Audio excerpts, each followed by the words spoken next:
नमस्कार दोस्तों, मैं शैलेश गुप्ता आपका अपने YouTube चैनल सरस्वती क्लासेज पे स्वागत करता हूं। जैसा कि फिजिक्स में हमने पार्ट 1 पे डायमेंशनल एनालिसिस पर बात की थी, तो डायमेंशनल एनालिसिस पर हम पार्ट 2 आज पढ़ेंगे। तो डायमेंशनल एनालिसिस पे हमने ये पढ़ा था कि अदिश तथा सदिश राशियाँ क्या होती हैं। अदिश राशियों में केवल और केवल परिमाण की आवश्यकता होती है, जबकि सदिश राशियों में परिमाण और दिशा दोनों की आवश्यकता होती है।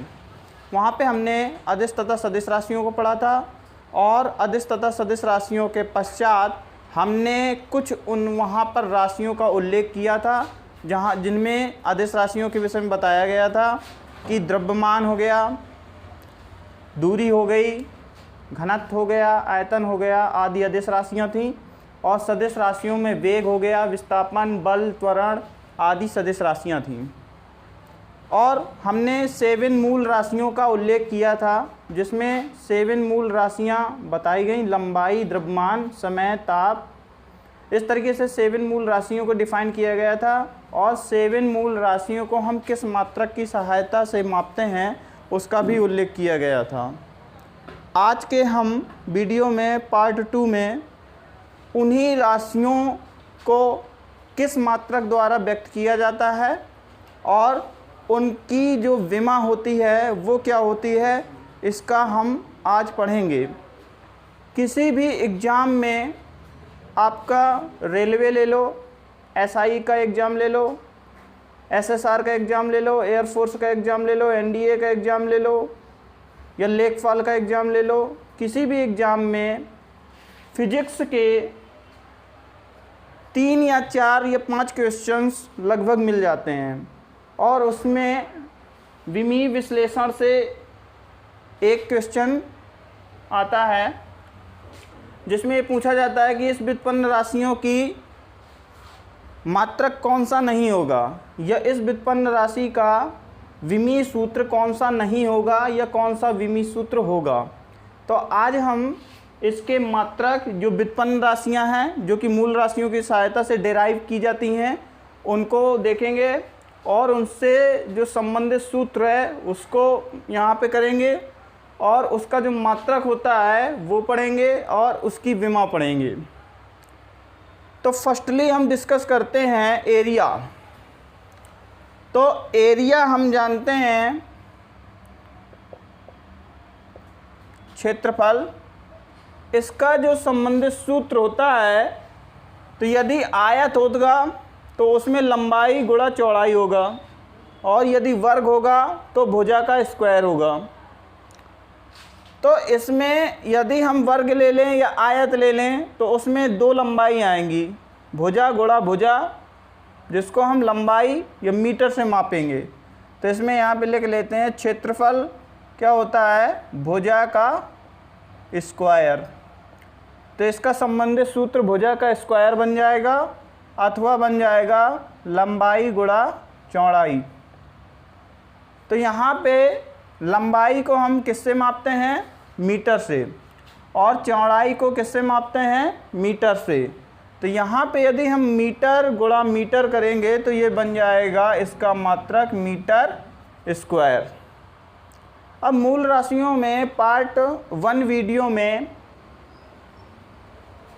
मूल राशियों में ये डिफाइन किया गया था कि लंबाई को हम मीटर से मापते हैं और उसको एल से डिनोट करते हैं।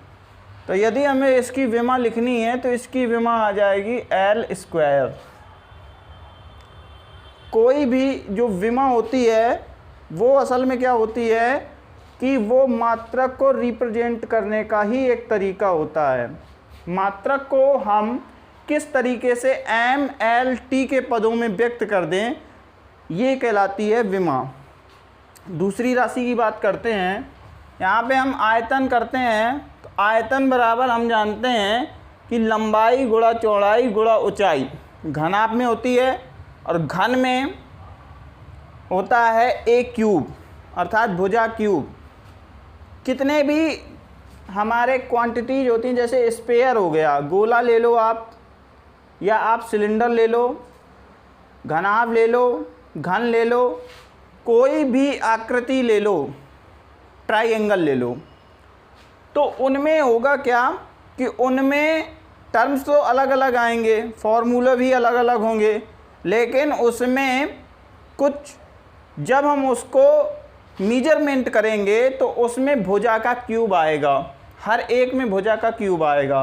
वहाँ पे यदि फॉर्मूला चेंज होगा तो केवल और केवल ऊंचाई या लंबाई या आधार, इन पे फार्मूला तो बन जाएगा, लेकिन 3 उसमें राशियाँ ऐसी आएंगी, लंबाई, चौड़ाई, आधार की माप भी करेंगे यदि हम, तब भी मीटर से करेंगे।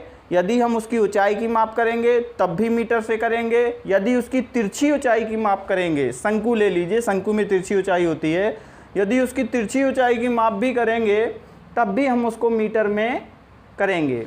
तो वहाँ से आयतन आप कुछ भी लगा लो, जैसे शंकु के लिए हम जानते हैं अलग होता है, और बेलन के लिए अलग होता है, बेलन के लिए पाई आर स्क्वायर एच होता है, शंकु के लिए 1/3 पाई आर स्क्वायर एच होता है। तो अलग अलग फॉर्मूले तो आएंगे, लेकिन उसमें जो संबंधित सूत्र कुछ भी बन सकता है, लेकिन उसका मात्रक क्या होगा, मात्रक एक ही होगा। यहाँ से हम आयतन लिख लेते हैं, घन के लिए देख लेते हैं। घन के लिए हो जाएगा भुजा क्यूब, और यदि घनाभ के लिए करेंगे तो लंबाई गुणा चौड़ाई गुणा ऊंचाई हो जाएगा। और यदि हम बात करेंगे बेलन के लिए तो उसके लिए पाई आर स्क्वायर एच हो जाएगा, शंकु के लिए 1/3 पाई आर स्क्वायर एच हो जाएगा। तो यहाँ पे लेकिन मात्रक उसका एक ही बनेगा, मीटर क्यूब। आयतन को आप किसी भी फॉर्मूले से निकालो, उसका मात्रक मीटर क्यूब ही बनेगा। तो यहाँ चलिए तो देखते हैं यहाँ पे मीटर क्यूब। तो यहाँ मीटर एल से हम डिनोट करते हैं मीटर को, तो ये हो गया एल क्यूब। तो यहाँ से आयतन का जो विमा आएगी वो आ जाएगी एल क्यूब। इसी प्रकार हम घनत्व को देखते हैं। घनत्व में हमने बताया था कि घनत्व जो है एक अदिश राशि होती है। क्यों? क्योंकि ये मास बाई वॉल्यूम होती है। मास हमारी अदिश राशि है, वॉल्यूम हमारी अदिश राशि है, द्रव्यमान भी है हमारी अदिश। घनत्व बराबर होता है द्रव्यमान बटे आयतन। तो एक तो आपका ये फॉर्मूले में आ जाएगा, ये संबंधित सूत्र हो गया। संबंधित सूत्र आ गया द्रव्यमान बटे आयतन। तो यहाँ से हम इसका क्या निकालेंगे, इस संबंधित फॉर्मूलों की सहायता से हम निकाल लेंगे क्या, इसका मात्रक और इसकी विमा। तो द्रव्यमान की हम जानते हैं कि द्रव्यमान का क्या होता है, द्रव्यमान को हम किलोग्राम में मापते हैं, जो कि एमकेएस पद्धति में द्रव्यमान का मूल राशि का मात्रक होता है। और आयतन को हम किस में मापते हैं, मीटर क्यूब में। तो घनत्व का हमारा अगर मात्रक पूछा जाए तो घनत्व का मात्रक क्या होता है, किलोग्राम प्रति मीटर क्यूब। और इसको जब हम इसका विमा लिखेंगे तो किलोग्राम को हम केजी में व्यक्त करते हैं और मीटर को एल में व्यक्त करते हैं।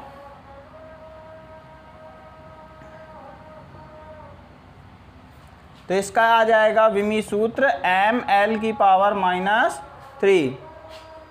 घनत्व की विमा क्या आ गई, एम एल की पावर -3। द्रव्यमान को हम अगर रिप्रेजेंटेशन करना है डायमेंशनल फॉर्म में तो इसको एम से रिप्रेजेंट करते हैं। और वॉल्यूम को अभी हमने यहाँ पे एल की पावर 3 निकाला तो यहाँ पे रख देंगे, और ये ऊपर जाता है तो -3 में चेंज हो जाएगा। अब बात करते हैं अगली जो राशि है व्युत्पन्न राशि, वो है वेग। तो वेग का यहाँ पे हम संबंधित सूत्र अगर करना है तो वेग बराबर होता है विस्थापन बटे समय।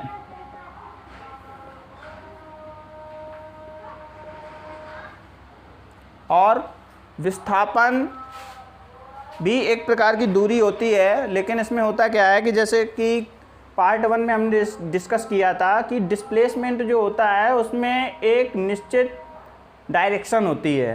यदि हम डायरेक्शन का उल्लेख नहीं करेंगे तो वो दूरी बन जाएगी। तो इसमें विस्थापन भी एक प्रकार की दूरी है। दूरी को हम मीटर में मापते हैं, तो इसको भी हम किससे मापेंगे, विस्थापन को मीटर में, और समय को हम मापेंगे सेकेंड में।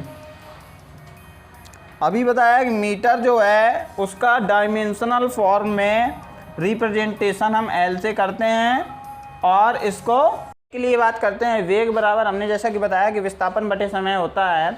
और विस्थापन एक प्रकार की दूरी होती है। यदि हम उसमें डायरेक्शन का उल्लेख नहीं करेंगे तो वो दूरी बन जाएगी, और यदि हम उसमें डायरेक्शन का उल्लेख कर लेंगे तो फाइनल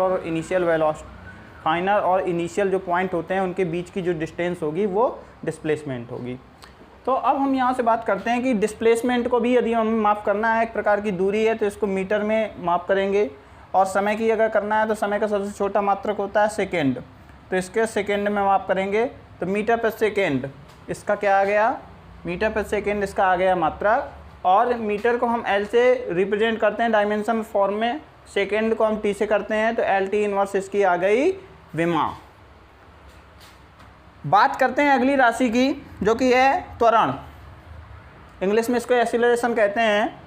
और त्वरण के लिए बात करते हैं तो त्वरण बराबर सूत्र हमारा संबंधित सूत्र में करना है, तो वेग परिवर्तन की दर को हम जानते हैं कि त्वरण कहते हैं, तो वेग परिवर्तन बटे समय। इसके लिए फॉर्मूले आप दूसरे भी अप्लाई कर सकते हो, फॉर्मूले फिजिक्स में बहुत सारे होते हैं जिनके राशियों को कोरिलेट किया जा सकता है। जैसे फोर्स का भी फॉर्मूला हम न्यूटन का रूल्स लगाएंगे, Newton the second rule of Newton, Newton का सेकेंड रूल पे वहाँ पे फॉर्मूला बनता है F बराबर m है, तो वहाँ से एक फार्मूला यदि हम a के लिए निकालें तो F बटे m भी बन जाएगा। तो आप अपने जो आपको ध्यान आए वही फार्मूला अप्लाई कर सकते हैं, लेकिन यहाँ पे हमको क्या है कि वेग परिवर्तन बटे समय अप्लाई कर दीजिए या फोर्स बाई मास अप्लाई कर दीजिए, वहाँ पे जो मात्रक बनेगा वो समान बनेगा और जो उसकी विमा बनेगी वो भी समान बनेगी। तो चलिए हम इससे करते हैं वेग परिवर्तन बटे समय। तो वेग परिवर्तन ले लो आप या वेग ले लो, उसमें यदि हमें मात्रक करेंगे तो वेग का वही मात्रक आएगा जो वेग परिवर्तन का आएगा। तो वेग परिवर्तन का हमने यहाँ पे देखा, वेग का मात्रक देखा है मीटर प्रति सेकेंड, तो हम यहाँ पे रख देंगे मीटर प्रति सेकेंड और बटे समय का मात्रक हो जाएगा सेकेंड। तो यहाँ से यदि हम इसको निकालेंगे तो ये कितना आ जाएगा, ये आ जाएगा मीटर प्रति सेकेंड स्क्वायर, ये इसका मात्रक आ जाएगा। और जब हम इसको डायमेंशनल फॉर्म में लिखेंगे तो ये आ जाएगा L बटे टी का स्क्वायर, तो यहाँ से ये आ जाएगा L टी की पावर -2।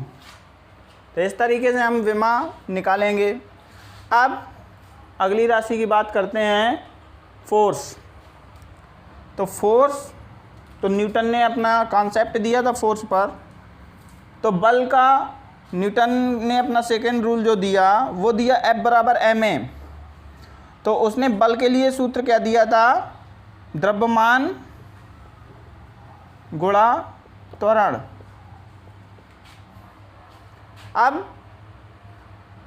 द्रव्यमान जो है वो किलोग्राम में मापा जाएगा और त्वरण यहाँ पे हमने क्या देखा है, त्वरण हमारा मापा जाएगा मीटर प्रति सेकेंड स्क्वायर में। तो इसका जो मात्रक आया वो कितना आया, किलोग्राम मीटर प्रति सेकेंड स्क्वायर। लेकिन यहीं पे हम बता दें कि जो बल होता है, बल का एक और मात्रक है जिसको हम न्यूटन कहते हैं, और इसका CGS पद्धति में एक मात्रक और है डायन। तो इनमें क्या, कभी कभी पेपर में ये भी पूछ देता है कि बल के जो दो मात्रक है न्यूटन और डायन, तो उनमें क्या संबंध है। तो उसमें आपको दे देगा कि 1 न्यूटन बराबर 10⁻⁶ डायन, 1 न्यूटन बराबर 10⁻5 डायन, 1 न्यूटन बराबर 10⁻4 डायन, 1 न्यूटन बराबर 10⁻3 डायन। तो उसमें आपको 1 न्यूटन बराबर 10⁻5 डायन टिक करना है, क्योंकि CGS और MKS पद्धति में जो बल के मात्रक होते हैं न्यूटन और डायन, उनमें संबंध होता है 1 न्यूटन बराबर 10⁻5 डायन। तो यहाँ पे हम लिख देते हैं कहीं पे,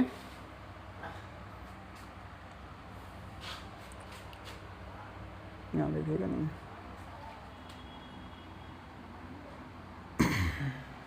कहाँ 1 न्यूटन बराबर 10⁻5 डायन।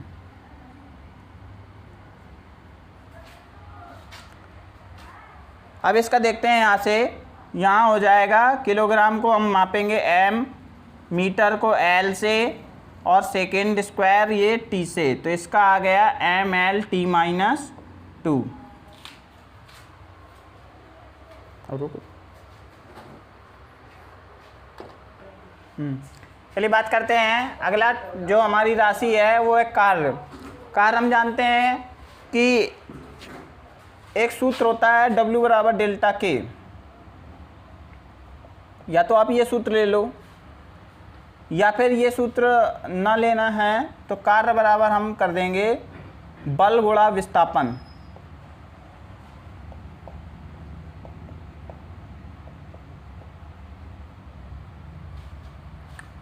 बल का मात्रक हम जानते हैं कि न्यूटन होता है, विस्थापन का होता है मीटर, तो इसको हम न्यूटन मीटर भी इसका मात्रक लिख सकते हैं।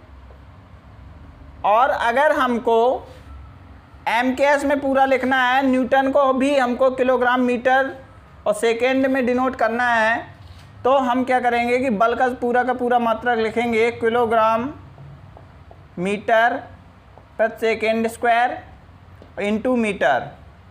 तो यहाँ पे ये बन जाएगा किलोग्राम मीटर स्क्वायर प्रति सेकेंड स्क्वायर। और यदि हम इसकी विमा लिखें तो विमा किलोग्राम की होती है, एम से करते हैं डायमेंशन, मीटर का होता है एल, तो इसका स्क्वायर है तो यहाँ भी स्क्वायर हो जाएगा, और यहाँ टी और ये -2 हो जाएगा क्योंकि ये नीचे है। ऊर्जा की बात करते हैं तो ऊर्जा जो होती है वो कार्य को ऊर्जा में या ऊष्मा में तथा ऊर्जा और कार्य को एक दूसरे में रूपांतरित किया जा सकता है। तो कार्य की जो विमा होगी या मात्रक होगा वही ऊर्जा का विमा और मात्रक होगा। तो यहाँ से हम क्या करेंगे कि ऊर्जा जो है वो कार्य के ही बराबर होगी। तो कार्य की हमने जो निकाला किलोग्राम मीटर स्क्वायर प्रति सेकेंड स्क्वायर, तो इसका भी वही आ जाएगा किलोग्राम मीटर स्क्वायर प्रति सेकेंड स्क्वायर, और इसका भी विमा आ जाएगी ml स्क्वायर t-2। अब ये लास्ट राशि जो है क्वांटिटी हमारी फ्रिक्वेंसी आवृत्ति, इसका निकाल लेते हैं। तो आवृत्ति को न्यू से डिनोट करते हैं और इसका फॉर्मूला होता है E/H। अब इस फार्मूले में तो हमारी एक नई राशि आ गई h, जिसको हम कहते हैं प्लांक नीयतांक। तो सबसे पहले तो हमें प्लांक नीयतांक का पता होना चाहिए कि प्लांक नीयतांक की कॉन्सेप्ट क्या होगा, प्लांक नीयतांक की विमा क्या होगी। तो लेकिन इसके लिए हम क्या है, प्लांक नीयतांक की विमा अभी हमने पढ़ी नहीं है, तो इसको हमको बाद में डिस्कस करेंगे। तो इसका एक दूसरे फॉर्मूले से लेके चलते हैं। न्यू बराबर होता है 1/T, जहाँ पे T क्या है, T है आवर्तकाल। इस फार्मूले से करते हैं। और आवर्तकाल क्या है, आवर्तकाल मतलब टाइम। कोई भी सर्किल होगा, सर्किल का एक पूरा चक्कर लगाने में जितना समय लगेगा, एक चक्कर लगाने में, उसको कहते हैं आवर्तकाल। तो वो भी एक प्रकार का टाइम है जिसकी माप हम सेकेंड में करेंगे। तो इसको हम क्या लिखेंगे, 1/सेकेंड, ठीक है, या सेकेंड इनवर्स लिखेंगे, और इसकी विमा क्या हो जाएगी, T इनवर्स। तो यहाँ पे हमने डायमेंशनल एनालिसिस पर आधारित कुछ राशियों को देखा, कुछ राशियों के फॉर्मूले हमने लिखे, कुछ राशियों के हमने फॉर्मूलों की मदद से हमने उनके मात्रक सीखे, और हमने सीखा कि किस तरीके से उनके डायमेंशन हम निकाल सकते हैं। किसी भी एग्ज़ाम्स में, आपका कोई भी एग्ज़ाम हो, लेखपाल का एग्ज़ाम हो, SI का एग्ज़ाम हो, रेलवे का एग्ज़ाम्स हो, उनमें क्या है कि किसी भी राशि का मात्रक और विमा पूछे जाते हैं। और क्वेश्चंस में आएगा कि ये इन राशियों में से, जैसे ये वेग का दे देगा कि वेग की विमा कौन सी नहीं हो सकती है, या इसमें दे देगा कि आवृत्ति का मात्रक क्या होगा। तो उसमें 4 ऑप्शन दिए होंगे, उसमें एक सेकेंड इनवर्स होगा, उसमें टिक मार्क करना होगा। तो ये वाले क्वेश्चंस आपके पूछे जाते हैं। तो इसमें आप क्या करिए कि इस चैनल को सब्सक्राइब करिए और वीडियो को लाइक और शेयर करते जाइए। धन्यवाद।